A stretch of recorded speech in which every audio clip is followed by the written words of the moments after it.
Hi, this is Phil, and I'm here to make sure you know all about the Capes and Lunatics Patreon. Don't miss out on all new episodes of Wade's World, Boob Windows and Long Boxes, our hard-on movie reviews, and so much more, all completely uncensored. Access starts for as little as $1 a month, full videos when you pledge $3 a month. Check us out at the link in all of our show notes, or just go straight to patreon.com/capesandlunatics. Hope to see you there.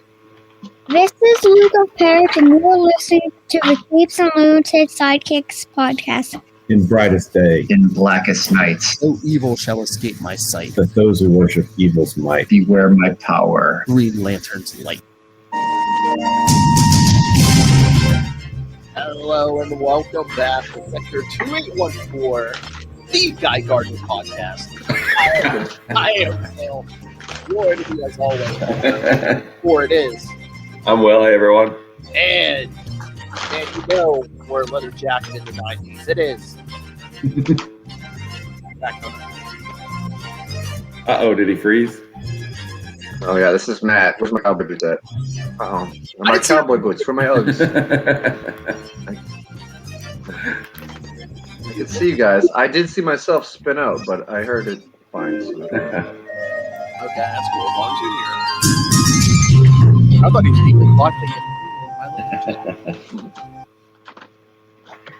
All right, so, and I know after what we had last week, people were clamoring for more, but sadly, Little Hellfire said no Funko feedback this time.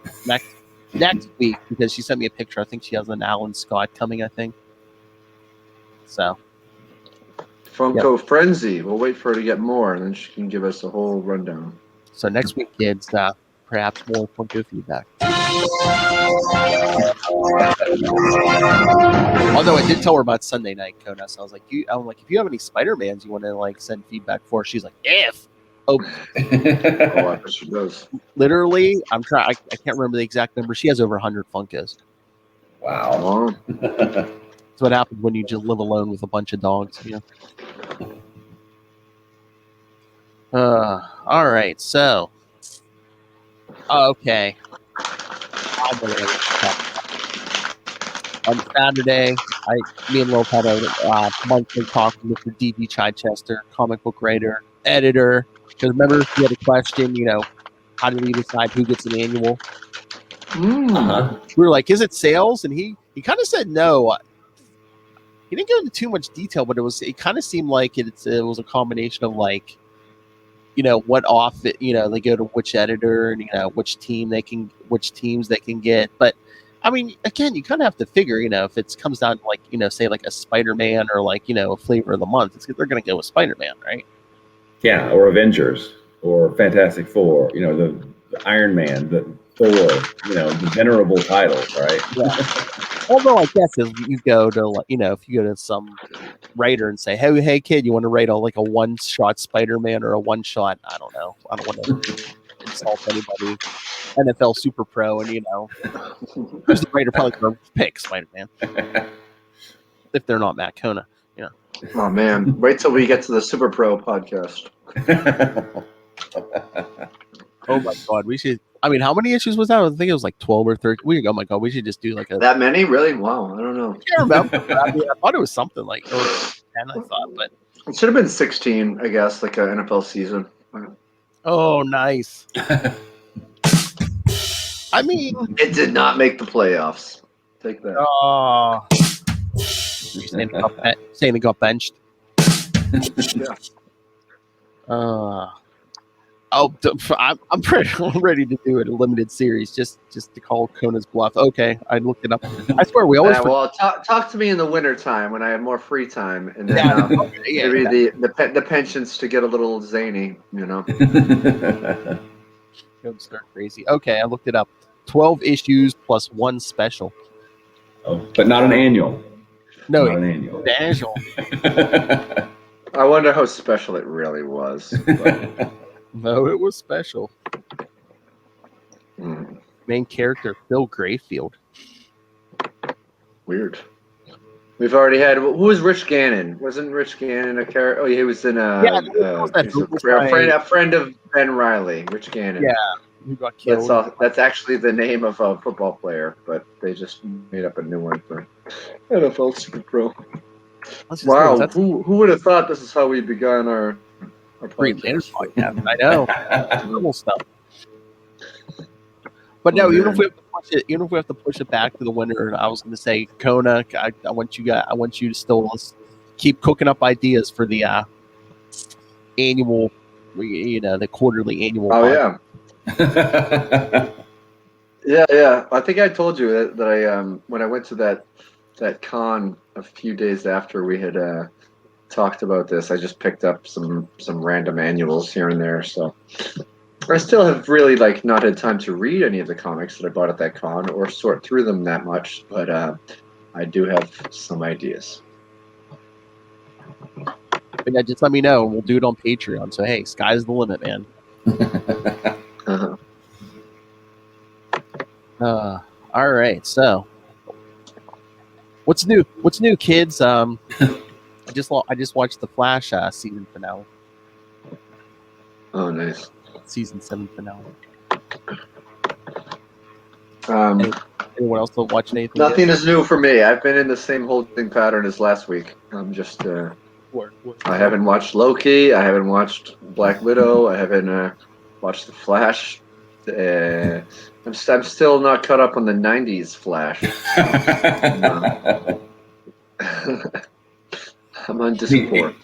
Any Green Lantern news this week? I don't think so. I mean, again, it's Tuesday night, so I didn't grab my comics yet. But I don't think let me double check. I don't think there's any Green Lantern out this week. Nah. Superman and the Authority. That's well. You know what does come out tomorrow, kids. And I'm gonna have to send feedback for Moon Knight #1. Oh, damn. Oh, what the F? 74 copies of Moon Knight #1. All the different covers. All the varying covers, yeah. Oh, I mean, it's not DC, but I mean, you know what? Close to us, the next Guardians of the Galaxy issue comes out tomorrow. Okay, cool. Very cool. Yes. Yeah, Kona, the next Guardians of the Galaxy comes out tomorrow. Oh, okay. That's good. Yeah. Hopefully some Quasar fun. Yeah, that's building towards the Annihilation Redux or whatever it's called. That might even be the first part. I think it is. Well, it's a crossover with a few different books, right? It's at least the first Guardians interaction. Well, when they reboot Cable, I think, Cable Reloaded #1's going to be a part of that, even though I don't think they've put out the last issue of the last series yet. Yeah. Wow, okay. Yeah. Interesting. A Thor annual. Oh. Part of the Infinite Destinies, where it's like...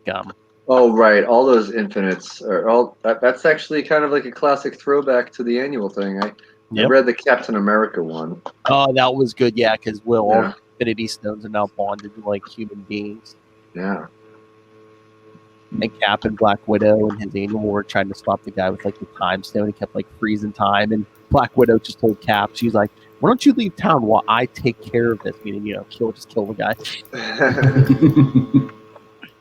Nah.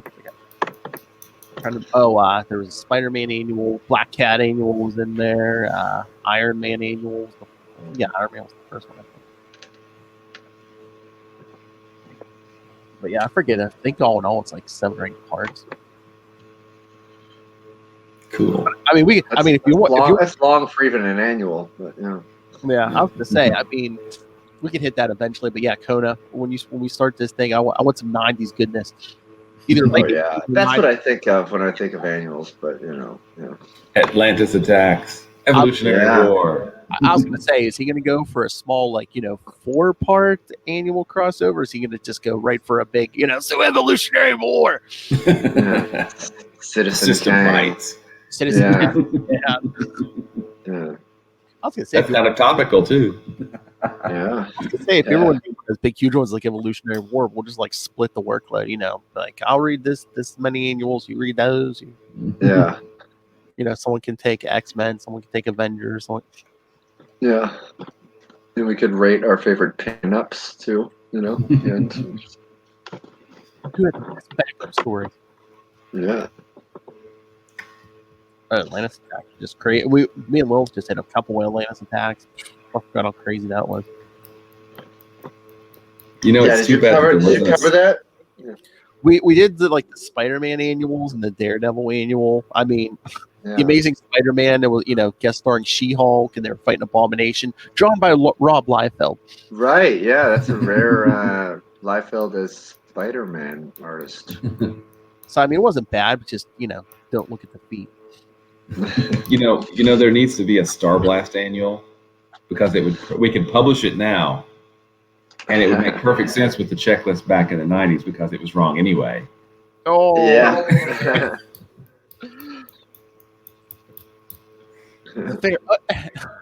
Hey, I mean, they put stuff out years later, like, the very last Secret Wars 2 annual. Oh my God! Yeah. Oh, right. Yes, yes. Be like, yeah, kids, because no one demanded it. The last part of Star Blast, That's right. aka the Quasar annual. Yeah. And he never got an annual. That's annoying. That still annoys me. I know we talked about it earlier, but 5 years, no annual. You would have thought Grunwald would have pushed for that, and unless he's just too busy, or I don't know. so I'm trying to remember. I think Captain America got annuals on the book, but I don't know if he wrote them. I don't know. That's something I'll have to look that up. But I bet he wrote some of them. I mean, he was. Maybe it's his summer vacation. I don't know. But I would think that he would write at least a big main story or something. Conan like, I stayed conscious for this. I know. 1 sec. But you didn't see Black Widow yet, did you, Will? Not yet, no. Thinking that the kids were going to be at the house and we were going to try to see it this weekend, but maybe next weekend. We'll see how it works out. That's good. I've heard it's really good. It's good. Black Widow, yeah. I don't know. Since I'm getting out of work early on Friday, I told Luca we might go to the movies. I was like trying to see what was playing. I was like, "Oh, Snake Eyes comes out this weekend." Oh, nice. So might go see that. I'm curious because I think they're trying to reboot G.I. the whole G.I. Joe movie universe with that. So it's his origin story. Yeah. Kind of like the soft reboot they did with Bumblebee of the Transformers stuff. I think, yeah. And then, what is it, August 6th or 7th, whatever that weekend is, The Suicide Squad comes out. Yes. Yes. That's just going to be an HBO Max watch. Yeah. You don't have high expectations for it because the director. Yeah, I mean, if it's good, it's James Gunn, but I was just always worried about that DC stuff. Yeah. But I guess people were already on the internet complaining because, okay, at least we're on DC now. I mean, I saw people are complaining because, they're in the trailer or whatever. They say Bloodsport took out Superman with a kryptonite bullet or whatever. It's like, that's from the comics, you idiots. Yeah. That's so comic funny. accurate, man. It's like from back when John Byrne was writing Superman. That was a little while ago. And then there was just a commercial on for it during the Flash, and I heard what song was playing? It's like again. I don't know if he's gonna do like he did what Gunn's gonna do with Guardians of the Galaxy and just have old music through it and stuff. Yeah. It's basically gonna be, I think, Earth Guardians of the Galaxy. Although it's rated R, so I'm just wonder how violently some of these people are going to die because they, I think all the taglines are like, "Don't get too attached to any of these characters." Yeah. I think King Shark eats a guy. I'm pretty sure Harley Quinn will probably survive. Probably. Probably. Maybe. I mean, I guess they'll keep what's his face Bloodsport alive, just because Will Smith's no longer attached to the property. Yeah. Oh my God, what was I listening to? It might have been Kevin Smith. I guess they were talking about, back in the day when they made The Matrix. I guess Will Smith was up for the part of Neo. Oh. And I guess he turned it down. No, what was he doing? Was it in the? No, it wasn't. It was something else. He turned it down for some other movie. Men in Black. Might have been, but Kevin Smith was saying, "How awkward is that?" And he's like, "When you turn it down, and then you see how popular that first Matrix was, and then like your wife joins the franchise. What?" You're like, remember that movie you turned down? I'm in it. Way to go. All right. All right. Should we get to these issues? We got 3 Guy Gardners. Oh yeah. I think so. These were actually, barring the first one, better, in my opinion. Yeah. Like we were just saying, before we got on, Will, I think Gerard Jones only wrote the first one, so I guess this is the first one he jumped off of is Guy Gardner. Okay. Yeah, that's right. It's Will Jacobs, it says, for the next 2. So, and then, like I said, start with issue 11. I think Chuck Dixon jumps on. All right. So. Oh yeah, because they kind of reboot like a Guy Gardner year 1. Yeah. 11. I think was it 11 through 14? It's like they gives kind of his origin and stuff. All right. So Guy Gardner, number 8 from May 1993. 1994 is fast approaching. The Lord of the Ring. Yes. At least there's not a lot of walking in this. Yeah. Right. Yes. Writers Gerard Jones and Will Jacobs. Because I guess is he training his replacement?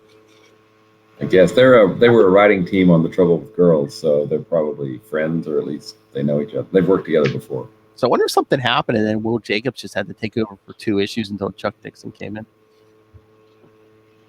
I don't know. I have no idea. But penciler, of course, Joe Stanton, inker Terry Beatty, colorist Anthony Cullen, letterer Albert de Guzman, and editors Kevin Dooley and Eddie Berganza.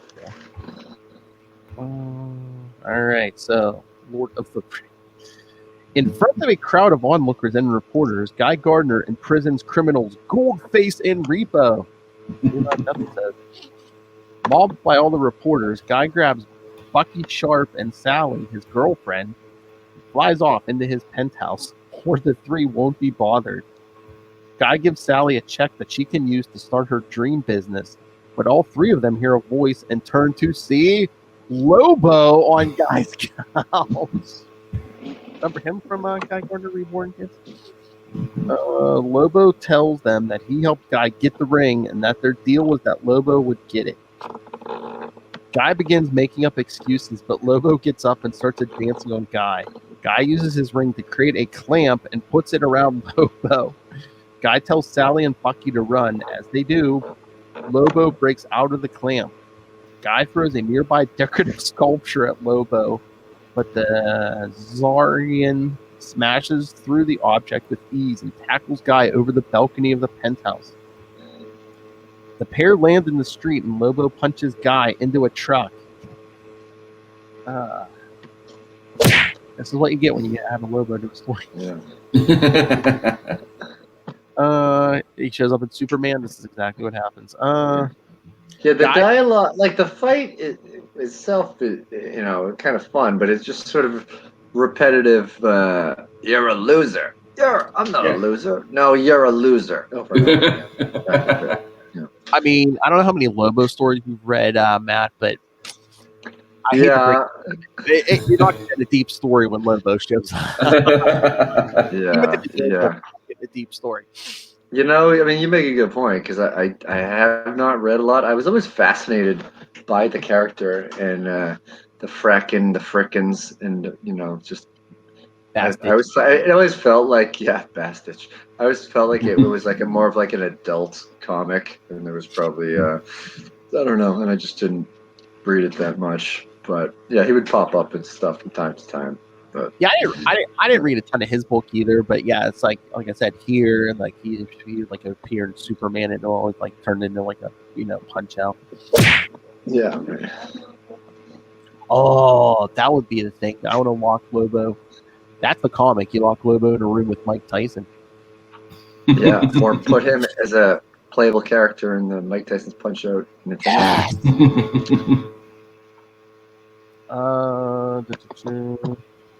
Yeah, so he punches Guy into a truck.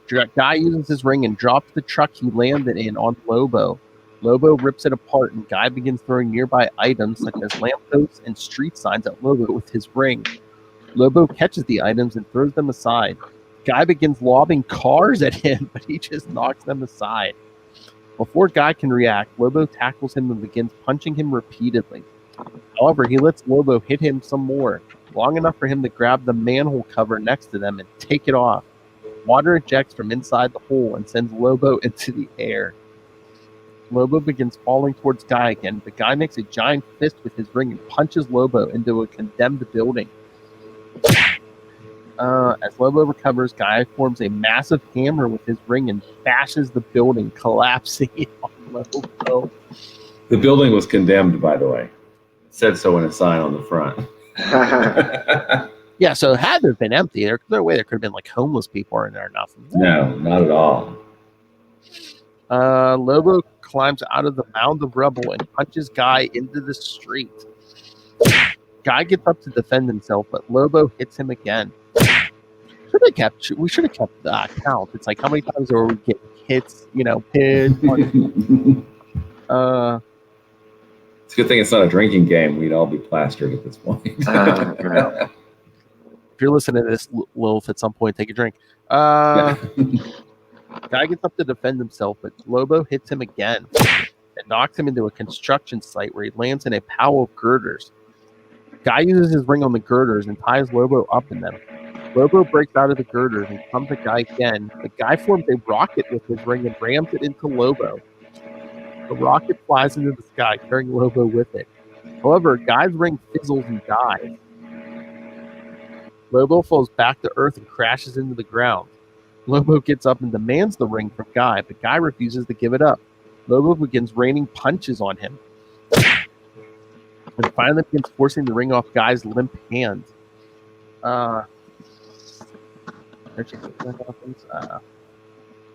He goes limp in my grip.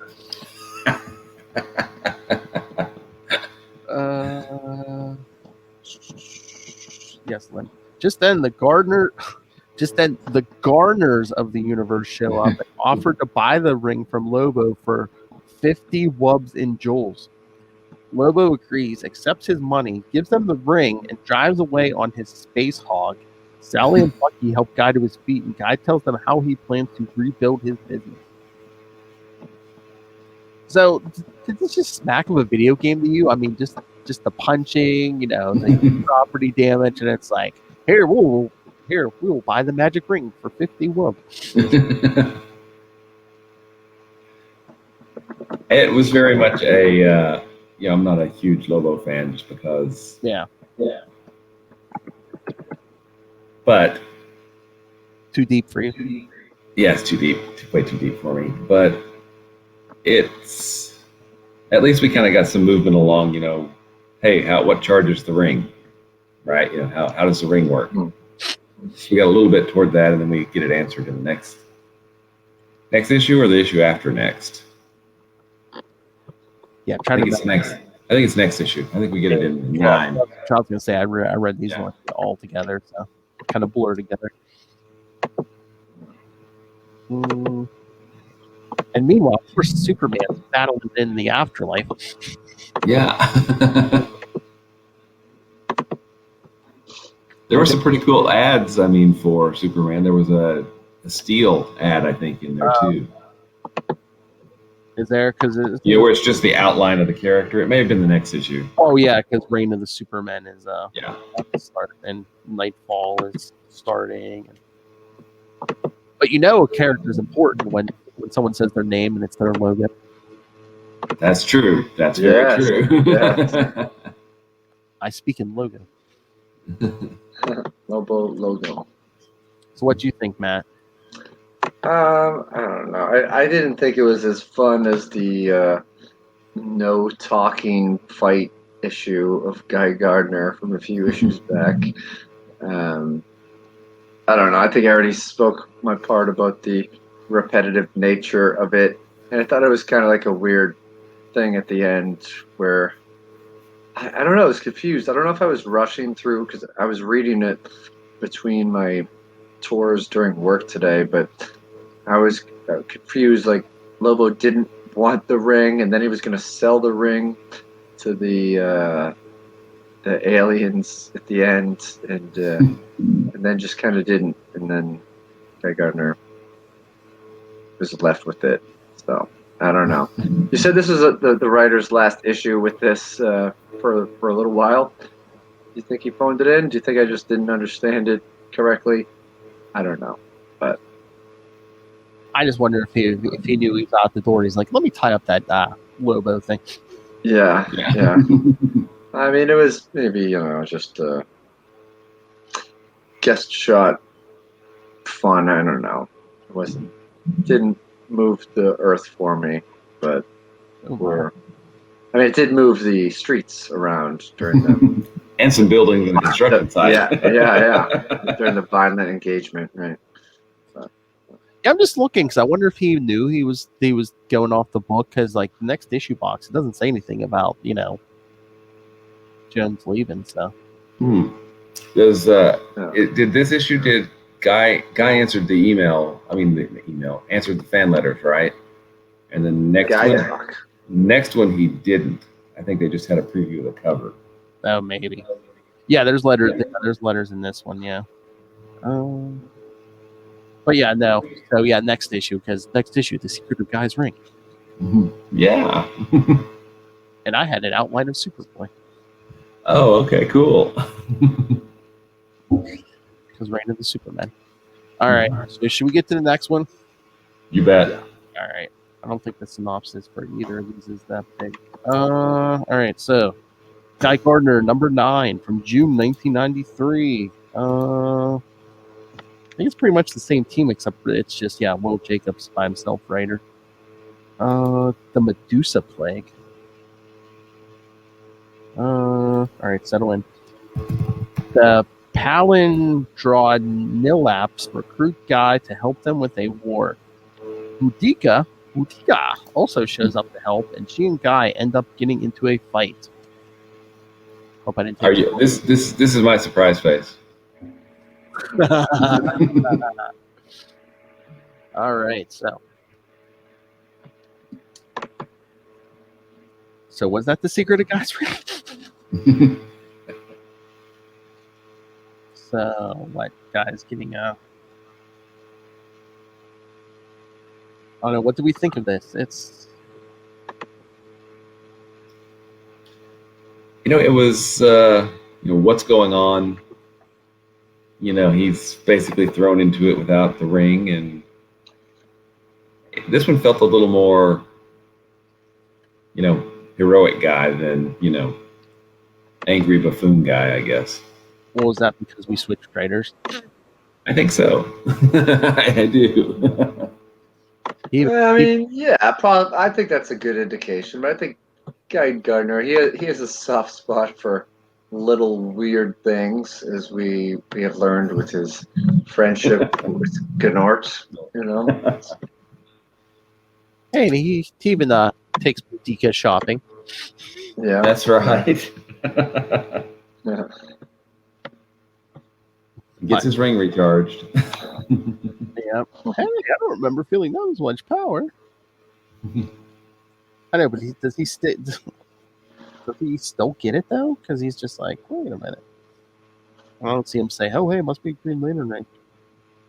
Yeah, because he says when Kilowog scanned it, it got power again. I think that's toward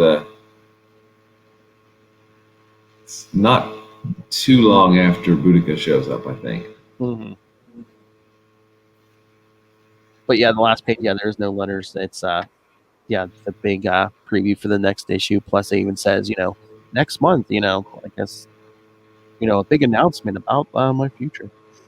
Yeah.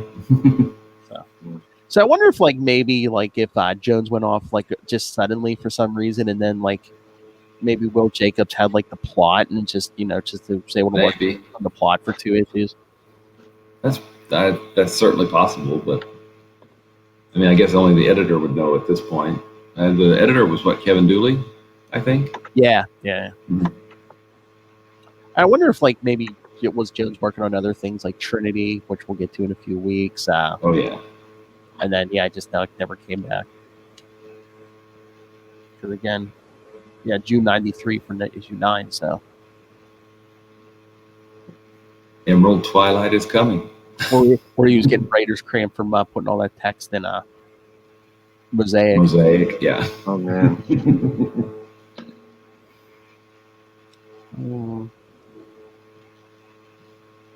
But yeah, thoughts on this thing? I mean, it's an entertaining enough story, but even like from issue 1, it's like, I don't want to say what does Guy do, but I mean, besides capture, we're 9 issues in, and besides like capturing like Goldface, what has he done? Besides you get like meaningless brawls with like Hal Jordan and Lobo. It's like he's like the poster boy for the 90s. He's like, yeah, I'm angry. And I'm wondering if this book was selling, because is that why we've done so many so many guest stars and stuff?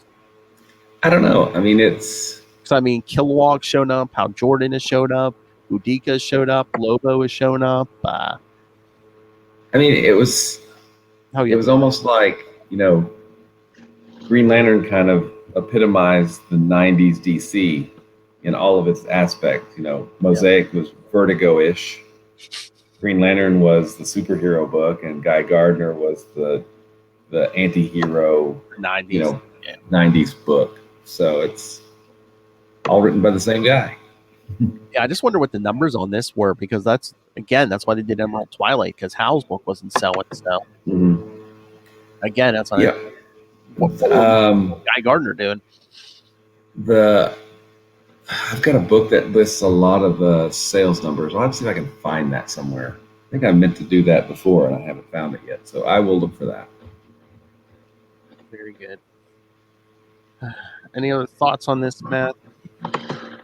No, I don't know. I mean, I thought it was kind of cool. I mean, I could see how they're spinning into a different direction and putting him in a somewhat familiar position where he's not a lantern and he's at the disadvantage of having no power in his ring and being confused about it again. But he is protecting faraway lands. He got teleported there, and so it's kind of a best world. It's almost like he's doing things on his own terms, but being forced to do it by these pushy how do you say it again? Palindromiacs or something? Yeah, something crazy. Something like that. His pals. We'll just call him his pals. Palindromiacs. Yeah. And I like that there was also he was butting heads with the greatest heroes of all the other planets too. Yeah. They're all kind of forced to team up and see how it goes. What would have been funny if, he realized, his ring charges off all Green Lantern energy, so he's like, oh, God, I can't believe I'm going to do this, and he just invites Gnort to live with him and do a sidekick and stuff, just so he could feed off the green energy. Hey, but this is, I really like this because it, for me at least, him becoming a Green Lantern again in Rebirth was just, an awesome kind of scene, because I feel like it, it wasn't just it wasn't just Rebirth for Hal, but it was Rebirth for a lot of those characters, so that they could move forward, into some really awesome stories. Yeah, that's I'm curious, when we get the Guy Gardner, when the title goes to the title Guy Gardner Warrior, when he loses the ring and gets other weird powers, and because I never really read those. The only time I read him was when he showed up in regular Green Lantern book with Al and stuff.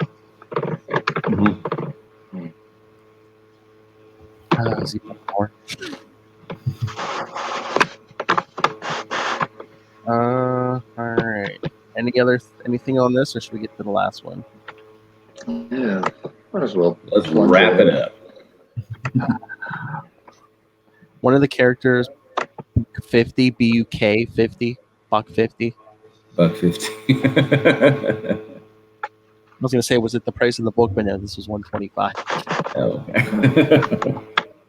That's a less catchy name for a character. Yeah. Unless he's like a Spanish character. Juan 25. Fucking quarter. All right. So, Guy Gardner, number 10 from July 1993. Same team as the last issue. Title Manifest Destiny. Fancy title for Guy Gardner. Exactly. All right. Another long synopsis here. Guy continues his war against the Ophidians, which ends with him going solo again. Oh, that's it. Nice. Yep. I thought it was kind of nice that he unentangled himself from all of the stuff that was going on. The Gardners of the universe, paid off his debt for the ring to them and all that. So he was a free agent again, so that we don't have all of the entanglements from the first 9 issues basically. Yeah.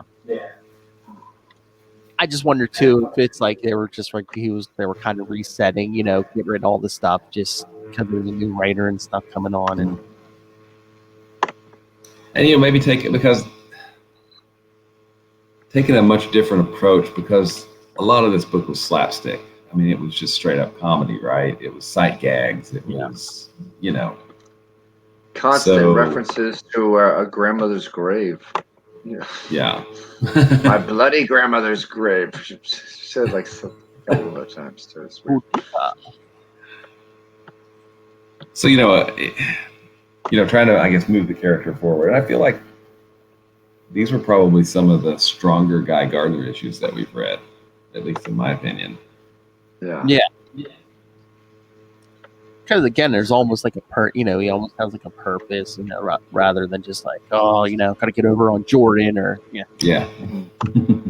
He's not driven by spite.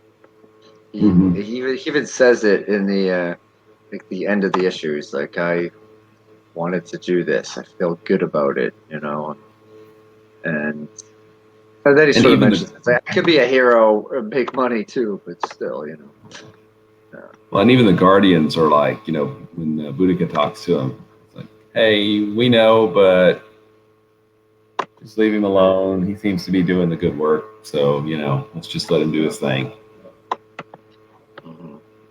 Yes. Because Boudica said, I guess they were thinking about taking that ring from him, and they're like, no, he seems to be, working the same way we are. Just let him go.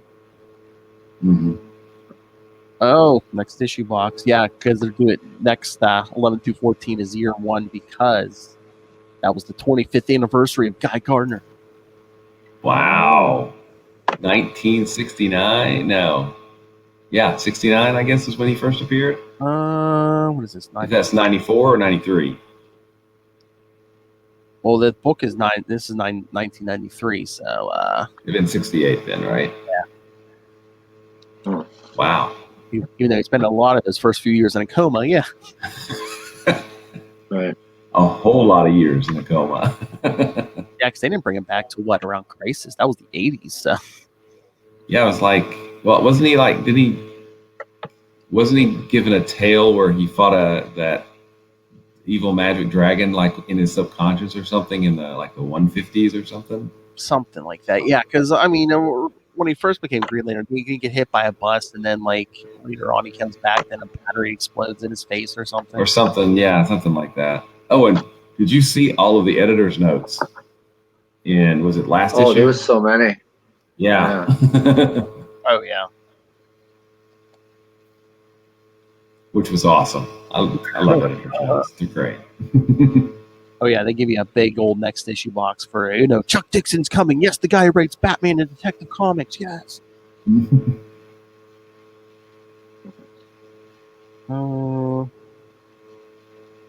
trying to see if they said anything about Gerard Jones leaving, but I don't think they do. Yeah, I don't think they even mention it. Just that all they say is, next issue, Chuck Dixon takes over. Yeah, nothing. Wow, we got through those quick. Yeah.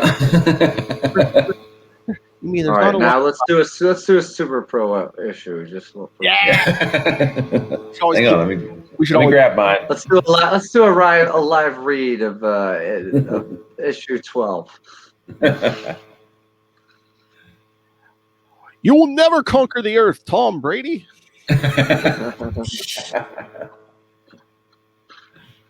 You mean It's too late. treason? He already has. Come on. Too bad he's not on your team anymore. Well, yeah, but the Earth is big. It's not just. No, he's a Buccaneer. Pirates hard. He's sailing the seven seas. That's right. Pirates hard. I don't want to be a pirate. All right. So, any other thoughts on these? I was gonna say we can always end early, like Coda go to bed.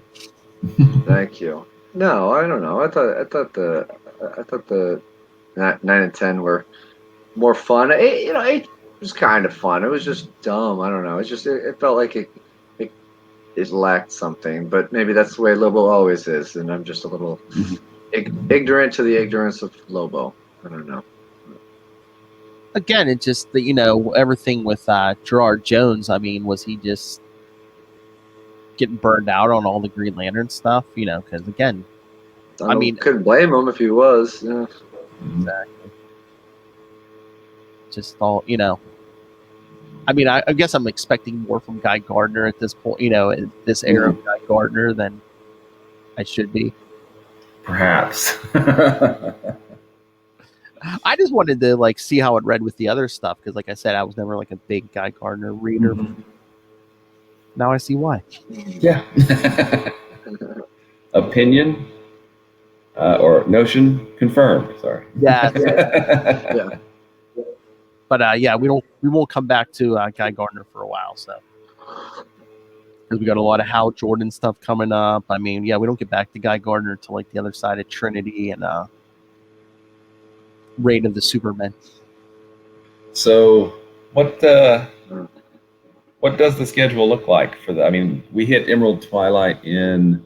Well, like I said, Emerald Twilight will hit the podcast beginning of October, so we're probably going to record that sometime in September. So. Gotcha. So probably mid-September. Yeah, probably something like that. Okay, here we go. Next week, we'll cover Green Lantern 38 and 39, that Adam Strange story. Okay. And then in 2 weeks, Green Lantern 40 through 42, which is, the Flash issue, and then the two-part with Predator versus Terminator.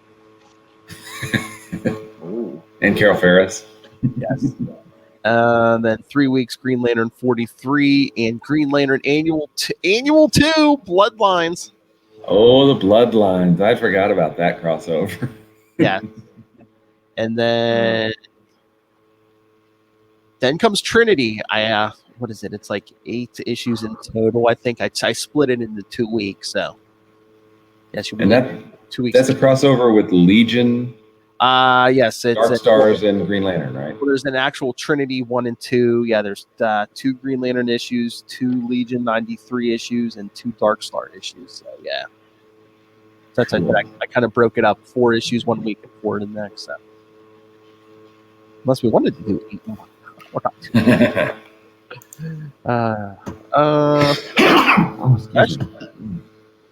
Yeah, 2 weeks of Trinity, and then the week after those, Green Lantern Corps Quarterly 7 and Green Lantern 46, which was the Reign of the Supermen issue, and Green Lantern 47, the last regular Green Lantern issue before Emerald. When does the DC Unlimited start? Does it start with Reign of the Supermen? The what? DC Unlimited. The digital. I'm trying to look. Oh, the regular. I'm trying to remember. I think I'm pulling it up now, but I think it was Emerald. I think it started with 48 with Emerald Twilight, but so it doesn't even have the 46 as part of the Reign of the Superman then. I think so, but let me double check here. There we go. Here. Yeah, no, it doesn't start till 48.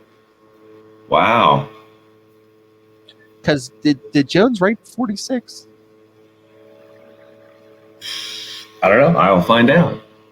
I'm pretty sure he wrote 47 was his last one, so he might have wrote 46. I mean, it was an act, the regular Green Lantern issue. So,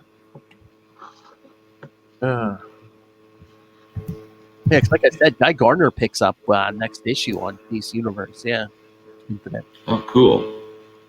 So, to say when we finally get back there, Russell, we can start sending feedback. Ray, learn you something. Let's see. It looks like, Gerard Jones, Reign of the Superman, Part 19.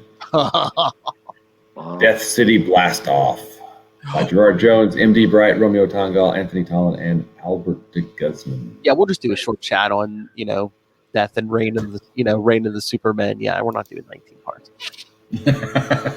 Okay, I'm down. I'm totally okay with that. We'll just focus on the Green Lantern issue where Hal fights Mongol, aka one of Ray's favorite characters. Oh, cool. Whoa, that's pretty damn big. All right, so should we get out of here? Sounds good to me. I think we better. Matt Conan fell asleep Me 20 too. minutes ago. I'm too. All right, so yeah, sorry kids, I gave you lots of homework. Everything that's coming up as we march toward Emerald Twilight. So email us all your thoughts, capesandlunatics@gmail.com, or call the voicemail 614-382-2737. That's 614-38-CAPES. And again, you can send thoughts on the current issues too. I mean, we'll chat that too.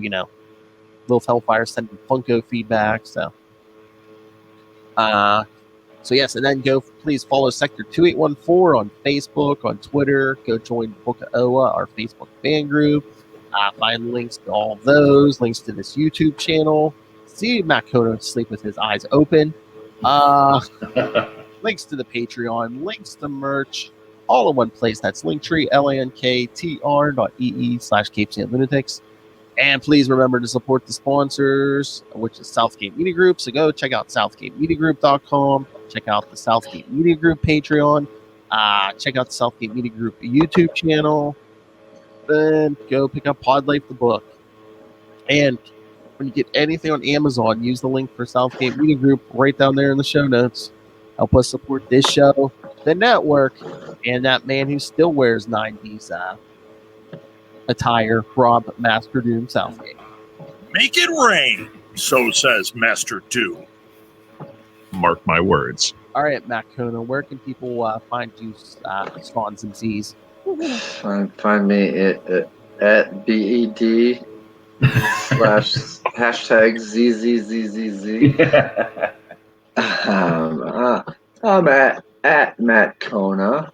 Although I just started I haven't really been working on it too much, but ironically, because I've been busy with actual work, but I just created my tour guide, Max Martial Arts of Boston Duck Tours, made an Instagram and a Twitter for him called @MMA-BDT. So if you want to see me tweet about historic stuff or things to do in Boston, maybe follow that.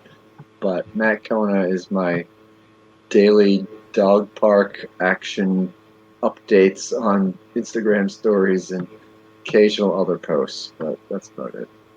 See you later, Bunky. When he gives me his bone, Yin to Darkhawk's Yang. Well, master of the core, master of the quantum zone, master of the crossover division. Where can people find you? Well, you can find me at Wallred. That's at WALLRED at Gmail and Facebook and Twitter and all those places. You can also find me at crossoverdivision.com, which here's number 1. Number 2 is currently on Kickstarter, and we have funded and are working towards stretch goals now, so that's pretty awesome. If you go to crossoverdivision.com/KS for Kickstarter, it'll take you right to it. Also, I've got Diary of Night at diaryofnight.com. Yeah. By Gene Gonzalez and Rasputin and I, which is a fun book. And obviously, our viewers are very discerning and would love something like Quasar because Quasar is awesome. So if you want to know more about Quasar, you can always go to the Quantum Zone, quantumzone.org. I am God. Hey, boys, you look at the party. I love the party. All right, kids. Thanks for joining. Again, next week, 338 and 39. Love the footnotes, Will. You're going to get the footnotes, the editor notes next week. Nice. For what is that, 60 stories? Nice. I'll shoot it equal.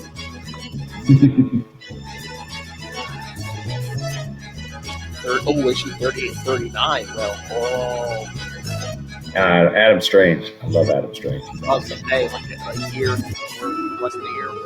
Twilight. All right, kid. Join us next time. And remember,